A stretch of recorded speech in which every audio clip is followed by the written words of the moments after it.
Afinal de contas, a primeira coisa é entender o que está sendo partilhado, né? O que está sendo partilhado. E a partilha ela pode ser feita tanto numa dissolução de união estável, tanto num divórcio, tanto num direito sucessório, em razão de uma herança, né? Existem, às vezes, partilha envolvendo uma dissolução de uma sociedade empresarial, uma sociedade de fato. Toda vez que há um monte, né, um montante, um patrimônio a ser partilhado, a ser divididos, fala-se em partilha. A partilha não se restringe apenas ao caso do divórcio. E aí nós vamos ver que tem vários bens podem ser financiados, igual como eu disse, a questão dos imóveis é mais comum, mas pode ser móveis. Eu coloquei ali eletrodomésticos, né, só a título didático, mas, por exemplo, pode ser uma máquina num valor considerável, uma máquina que seja imprescindível para uma atividade empresarial, por exemplo, uma prensa, né, uma prensa industrial, uma máquina agrícola. Tem máquinas agrícolas aí de 2 milhões de reais. Pode ser existe um financiamento pendente de um fundo que está implementando um negócio, e aí, no meio do caminho, tem um divórcio, né? Quase que uma pedra no meio do caminho, né? Vem um divórcio ali naquela relação, enfim, são várias possibilidades. Via de regra, gente, e aí a regra geral lá do direito civil partilhar na proporção do que é de direito para todo mundo, para cada um, né? Na proporção do que é de direito para cada um. Agora, o que é de direito, que vem a questão, né? Pegando o exemplo trivial, como eu parcial de bens, tudo que foi adquirido ao longo do casamento deve ser partilhado meio a meio. O imóvel o casal tem um imóvel que está financiado. Desculpa. Na verdade, ele não tem esse imóvel, né? Na verdade, o imóvel, ele é do banco, e o banco retém aquele imóvel em garantia, ele está alienado junto ao banco, e o casal, no caso, está pagando ali, criando um crédito para solver aquele imóvel. Regime de comunhão parcial de bens. Metade do que foi adquirido ao longo do casamento é dividido meio a meio. No caso, aí não há que se falar num bem imóvel, há que se falar no crédito referente a esse bem imóvel. E aí apurar a dimensão desse crédito que já começam aí os problemas. Porque não é, a gente sabe quando a gente vai fazer qualquer tipo de transação bancária, financiamento bancário, nós estamos aí na semana de lançamento do professor Márcio aqui no Ibijus, a conta não é tão simples, às vezes, assim, de fazer. Né? Olha, o bem vale 100, eu paguei 50, então eu paguei 50 ao longo do casamento, eu tenho direito a 25. Nem sempre é assim, porque esse valor que você pagou não quer dizer que necessariamente foi todo utilizado para amortizar o valor daquele débito, né, o valor daquele bem. E aí que entram as complicações, que vai depender especificamente qual tipo de financiamento foi feito. Existem vários tipos de financiamentos subsidiados, financiamentos com parcelas fixas, financiamentos com parcelas que vão, às vezes, até reduzindo. Então, isso aí vai ter que ser levado em conta. Que nem sempre, se o bem vale 100, você pagou 50, nem sempre você vai ter direito a 25. Porque, muitas das vezes, esse 25 que você pagou pode ter sido para valores para iniciar aquele processo bancário. Né? Às vezes você está pagando ali os juros inicialmente, né? Você não está batendo diretamente o capital. Né? Então, envolve aí uma questão de um cálculo mais complexo, que não pode ser feito assim de forma rasa.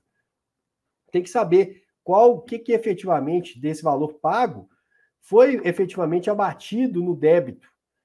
Né? O que foi efetivamente abatido no débito? O que será efetivamente aproveitado, né, naquela transação? O que aquele que for eventualmente permanecer lá no imóvel ou assumir aquele financiamento vai aproveitar, porque às vezes não vai aproveitar tudo. Existem lá, para dar um exemplo grosseiro, para mim não correr o risco de falar besteira, mas você paga taxa de abertura de crédito, você paga seguro, você paga outras. Existem outras situações que são pagas que não são diretamente relacionadas ao valor do financiamento. Pode ter, eventualmente, aí um despachante no meio aí desse valor que você pagou. Então, para apurar o que é de 50% do que foi adquirido ao longo do casamento, vai ter que ser efetivamente 50% do crédito. E aí, vem uma outra questão, que é quem vai assumir esse financiamento? Será que o agente financiador ele vai dar a mesma liquidez para essa pessoa que assumiu o financiamento ou não? Vou explicar melhor. Quando o agente financiador concedeu aquele financiamento, ele levou em conta a renda, por exemplo, dos dois cônjuges. E aí aquela parcela que o agente financiador definiu é a parcela referente aos dois cônjuges. Que os dois cônjuges com a renda dele somada poderia pagar. Agora, um cônjuge está saindo da história. Então, vai ter que ter uma reavaliação. O agente financiador vai ter que reavaliar o risco, reavaliar se é possível, efetivamente, só aquele cônjuge assumir aquele financiamento, para que haja, né, efetivamente, aí esse crédito. Porque pode acontecer também, meus amigos, que a solução seria desfazer, romper o contrato de financiamento. E aí tem mais encargos, mais juros. Então, não, nem juros, né? Vou ficar só nos encargos, mais uma vez, para não falar besteira. Vai ter que ter mais ônus. Tem um ônus para o sistema financeiro desfazer aquele negócio. Então, cuidado, porque a regra ela é muito clara. O crédito referente àquele imóvel financiado, o crédito referente àquele imóvel financiado, ele é passível de partilha. Então, a regra é essa. A partilha vai ser como? Dependendo do direito, né, ali envolvido. Se for como é o parcial de bens, metade para cada um. Se for separação de bens, aí tem que ver, o financiamento foi feito só por um ou foi feito pelos dois, muito embora a separação de bens. Uma herança. Vai herdar efetivamente o crédito referente àquele financiamento. Quanto a regra de direito, né, como diria aí, né, um comentarista de televisão, a regra é clara, vai seguir ali o que a lei civil, a lei material civil diz. Agora, apurar esses valores, que vamos falar especificamente, por exemplo, do direito sucessório. Olha, eu tenho um imóvel financiado, houve um falecimento, vamos supor que não tenha seguro, normalmente até tem um seguro, né, para já evitar essa confusão, mas para apurar, tem 3 filhos, os 3 filhos têm direitos iguais ali, mas para apurar qual seriam esses direitos, tem que levar em conta, sim, a questão do financiamento. Tem um seguro para quitação? Não tem um seguro para quitação? Qual a forma desse financiamento? Quais os impactos legais desse financiamento? Existe a possibilidade de uma eventual quitação? O que isso ia implicar, essa quitação? É possível ter desconto? Quanto que é possível ter desconto? Quanto que não é possível ter desconto? Né? Porque, muitas vezes, essa é a melhor solução, né? Para evitar você passar aí, essa coisa de transferir o financiamento, gente. Quem passou por isso, sabe? Não é uma coisa simples. Porque o banco vai fazer toda uma reanálise. E é óbvio, o banco ele cobra, né? Qual que é a matéria-prima dele? O dinheiro, e ele cobra por isso. Então, nessa reanálise, muitas vezes ele vai ali, pode cobrar uma taxa diferenciada, o risco pode ser maior, né, em razão de agora ser só um que vai, no nosso exemplo aqui do divórcio, que vai continuar com aquele financiamento. Então, às vezes, a solução melhor é quitar. Porque quitar, você vai, dentro dos limites legais, conseguir um desconto, né? Quitar, você vai conseguir um desconto.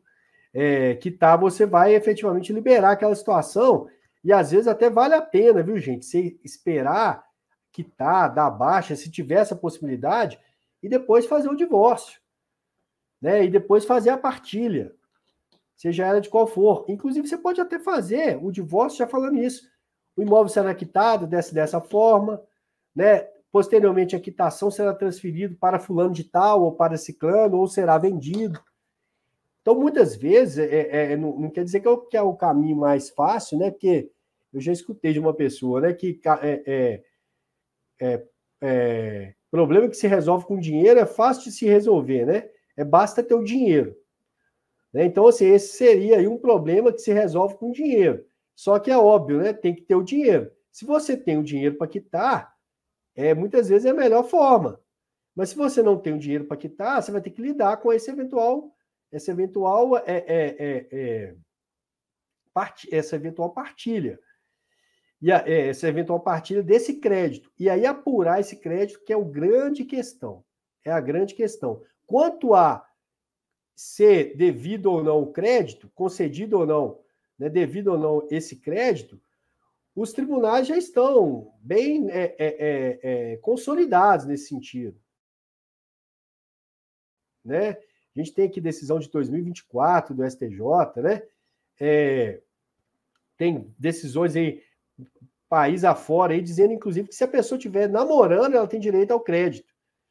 Né? Agora, apurar esse crédito, que é a grande questão, que é o grande problema. Tá certo?